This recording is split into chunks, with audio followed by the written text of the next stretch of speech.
श्री शिवाय नमस्तुभ्यम। हर हर महादेव। नमस्कार प्रिय भक्तजनों, आज मैं आपको बताऊंगी सावन का महीना कब प्रारंभ हो रहा, कब समाप्त हो रहा, कितने सोमवार पड़ने वाले हैं, पूजा विधि संपूर्ण जानकारी मैं देने वाली हूं। किस मंत्रों का आपको जाप करना है, किस तरह से आपको पूजन करना है। सावन का महीना जैसे कि आप सभी जानते हैं कि भगवान शिव को समर्पित होता है।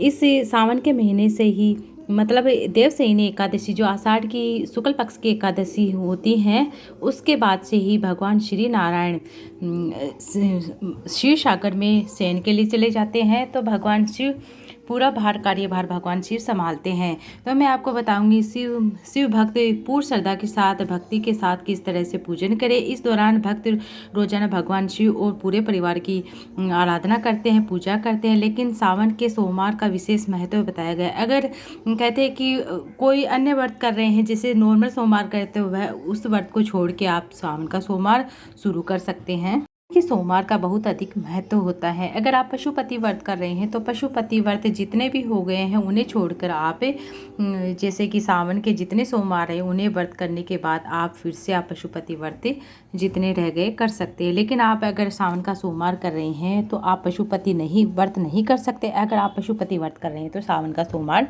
नहीं मान्य होगा। इस बात को आपको विशेष तौर पर ध्यान देना है। सावन के सोमवार का विशेष महत्व होता है। इस दिन शिव भक्त उपवास रखते हैं और शिवलिंग पर जल अभिषेक करते हैं। दूध, दही, घी, शहद, शक्कर, पंचामृत से अभिषेक कराते हैं, बेलपत्र चढ़ाते हैं। और सावन सोमवार का व्रत करने से भगवान शिव जल्द प्रसन्न होते हैं। भक्त की हर इच्छाएं मनोकामनाएं पूर्ण होती हैं। कोई सावन स्नान करता है तो जैसे कि पूर्णिमा से ही सावन स्नान शुरू हो जाता है। तो जैसे गुरु पूर्णिमा होती है उसी दिन से सावन शुरू हो जाता है, सावन स्नान। तो और रक्षाबंधन की जो पूर्णिमा होती है, सावन की जो पूर्णिमा होती है, उस दिन से समाप्त होता है।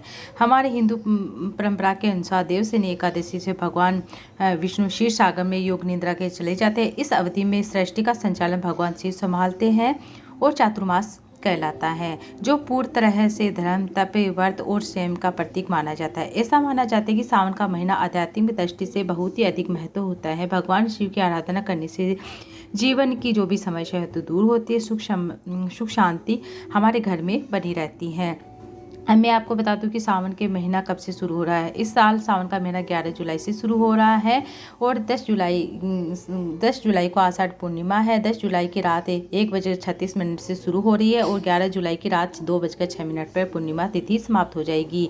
उसके उदय तिथि को ध्यान में रखते हुए 11 जुलाई की रात 11:07 पर यह सावन का महीना प्रारंभ होगा और 11 जुलाई से ही सावन माह की शुरुआत मानी जाएगी। इस तरह से आप सावन स्नान कर रहे हैं तो आप जैसे कि आप सावन का महीना प्रारंभ हो जाएगा तो आप उसी दिन से आप स्नान कर सकते हैं। कहते हैं कि पूर्णिमा से स्नान माना जाता है। अगर कोई पूर्णिमा से नहीं कर सकता तो दूसरे दिन जो 11 जुलाई है उस दिन से आप सावन स्नान शुरू कर सकते हैं, जो 1 महीने का होता है। कोई चातुर्मास स्नान करता है, चातुर्मास पूजन करता है, तो चातुर्मास का पूजन होता है वह देवशयनी एकादशी से जो कार्तिक महीने की देवठनी एकादशी होती है उस दिन तक रहता है।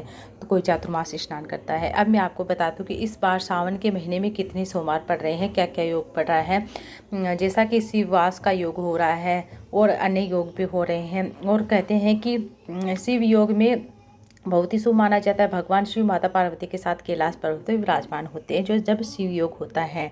और इस योग में शिव जी की पूजा और जलाभिषेक करना बहुत ही शुभ माना जाता है।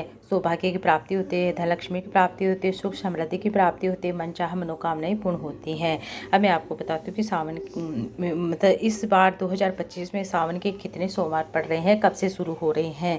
इस बार सावन के जो सोमवार हैं वह 4 पड़ने वाले हैं और 14 जुलाई को पहला सावन का सोमवार रहेगा, 21 जुलाई को दूसरा सावन का सोमवार रहेगा और 28 जुलाई को तीसरा सावन का सोमवार रहेगा। जो 4 अगस्त को चौथा और अंतिम सावन का सोमवार का व्रत रहेगा। इसके बाद 9 अगस्त को सावन पूर्णिमा के साथ ही सावन का जो महीना होता है वह समाप्त हो जाता है। से ही रक्षाबंधन का पावन त्यौहार मनाया जाता है। जो सावन की पूर्णिमा होती है उसी दिन रक्षाबंधन का त्यौहार मनाया जाता है। अब मैं पूजा विधि आपको बता दूं। सावन का महीना भगवान शिव को समर्पित होता है पूर्ण रूप से। और इस दौरान जो भी शिव भक्त होते हैं पूजा आराधना कर सकते हैं, भगवान शिव का जलाभिषेक कर सकते हैं, घर में पार्थिव शिवलिंग बनाकर पूजन कर सकते हैं। सुबह ब्रह्म मुहूर्त में उठकर स्नान आदि शौच अपने नित्य नियम कर्मों से निवृत्त होकर पूजा कर सकते हैं। शिव में गंगा जल और कच्चे दूध से स्नान करा सकते हैं। इस बात को आपको ध्यान रखना है कि जो तांबे का लोटा होता है उसमें आपको जो दूध है वह लेकर नहीं जाना है। और शिवलिंग पर बेलपत्र धतूरा आदि आप चढ़ा सकते हैं। और साथ में ही जैसे कि सफ़ेद फूल है, जो भी फूल मिल जाए वह चढ़ा सकते हैं। भस्म, मिठाई, गाय का दूध कच्चा होना चाहिए, इस बात को आपको ध्यान रखना है। नमः शिवाय, ओम नमः शिवाय, श्री शिवाय नमस्ते जो भी मंत्र आता है आप इस तरह से जाप करते हुए आप भगवान शिव का बड़े ही प्रेम से अभिषेक कर सकते हैं। श्री शिवाय नमस्तुभ्यं, हर हर महादेव।